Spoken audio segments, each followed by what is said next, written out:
What did you think about them today? Because obviously Tony mentioned 73 years it's been since they lost 5 on the bounce. It was a little bit worrying, wasn't it, when Frankfurt scored first there? Wasn't a great start from them to go 1-0 down, but give credit to Frankfurt. It was a well-worked goal. When you talk about playing through pressure, the bravery, and getting into that midfield pass, Liverpool's midfield couldn't recover at all. They went 1-0 down, but they come back into it. And for me, I think probably it's more about Ekitike.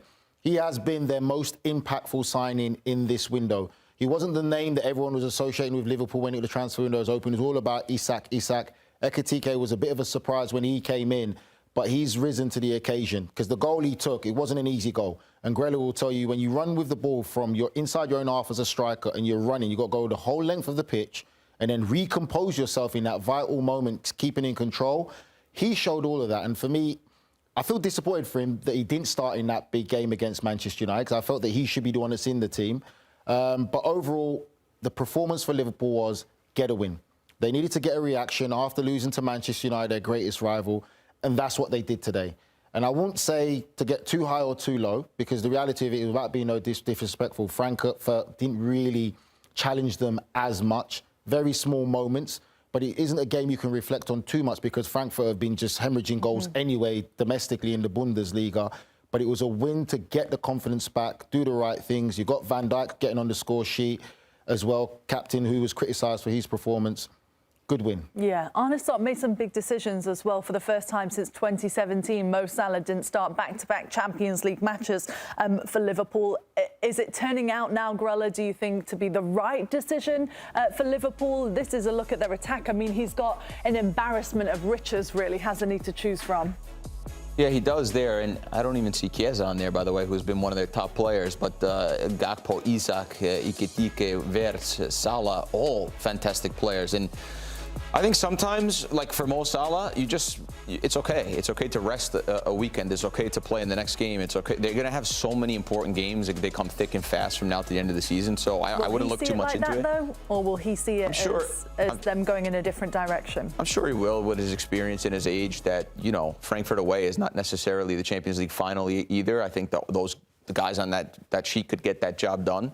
So in some ways, it was almost bad that Frankfurt scored first, because then Liverpool was like, okay, let's go, let's get on the same page, and then obviously 5-1, a pretty big result. So they've got so much quality. For sure, there's an element to their game right now, though, that's a little shaky. You lose 4 games on the bounce, something that if they would have lost the 5th, you said 72 years, right? I think 73, right? 73 years, whatever. Yeah, it's a long time either way, right? So there's an element there that maybe not Arne Slot could even put his finger on at the moment, that Liverpool is missing in some of these moments. But Frankfurt, I think there was never a worry for Liverpool tonight. I wouldn't read too much into the Mo Salah thing unless we see this as habitual, moving down the line, right? We see a couple games in a row where it's still Mo Salah, right? And sometimes, you guys know, right, just a rest. You need a day where it's not completely on your shoulders and you get rejuvenated a little bit. I would think for Arne Slot, it's hard and really hard not to write Mo Salah's name on the team sheet, right? Because of what he's done. He's built so much equity. But at the end of the day, you also have to worry about winning and what the best team for that day is to win. So when you look at it at face value at 5-1, you have to say, okay, Arne Slot pushed all the right buttons today, right? I don't know if he's the kind of manager that has a conversation with Mo Salah. We don't have that, because last year, from day one, it was cruise control for Liverpool, all the way up until Champions League, right, when they end up getting knocked out. So we never had to see Arne Slot when things weren't going well, where you had to deal with Mo Salah maybe. We've never seen this side of him in the Premier League. And we didn't think we were going to have to either, Nige, because they won the first 7, didn't they, to start this new campaign. But they've got Brentford at the weekend. If you're Arne Slot, which front 3 would you go with?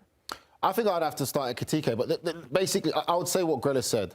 Quality is not a problem. The chemistry is the problem. It's finding the right team that fits. With the whole Mo Salah situation, for me, we have to be honest about the situation. He hasn't been performing to the levels we've seen him. So sometimes as a manager, you have to make big decisions. Xavi Alonso's gone to Real Madrid. He's made big decisions. It used to be Vinicius Jr., and he's had no problem in putting Vinicius Jr. on the bench. This is what comes when you're in the top 1% of footballing clubs. The manager who comes in there has to put on his big boy pants, and you have to make big decisions. But you have to base your decisions on performances and what you've seen. Mo Salah hasn't been performing. He has been a bit of a weakness in this Liverpool side, and you talk about both fullbacks are struggling, I think it's a chemistry thing. I think one person for me definitely that should be starting is Ekitike. I think he's been the most impactful signing that has come to Liverpool where he deserves the right to start. Alexander Isak, issues with how he left Newcastle to get there, not having a pre-season. Not having a pre-season is one of the hardest things to go through as a player, and I've experienced it. It is horrible. It takes a long time to get back to that high level, and by that time, the game's passed you by. And that has been a big disruptive element of him, not just for Liverpool, but also internationally for Sweden. So whether the whole thing of the price tag he has to start, Florian Wirtz came on today, the physicality of the Premier League is becoming a problem to him. He got an assist today, showed what he can do. That's what he needs to have, that mindset going into the Premier League. He needs to say, right, I might be a little bit lightweight in the physical element of it, but every time I get the ball, I will make something happen. And that's what he'll be judged on. If he's creating a lot more chances for his team and scoring goals, what we saw him do for Leverkusen, then the fans will kind of come off him a bit. Yeah, speaking of scoring goals, Hugo Ekitike, you mentioned him scoring against his former club. Here he is speaking after the match in Germany. You lit this stadium up so many times as a Frankfurt player. What was it like to score here as a Liverpool player so soon after you left? You know, I had to. It was a great feeling. Obviously, it was something special today for me to come back. I would say at home. You know, I know everybody's here, so it was a special game for me. And obviously, win, that was important, and score my first goal also in Champions League. I'm really happy. When you're one-on-one like that with only the keeper to beat, talk us through what you're thinking.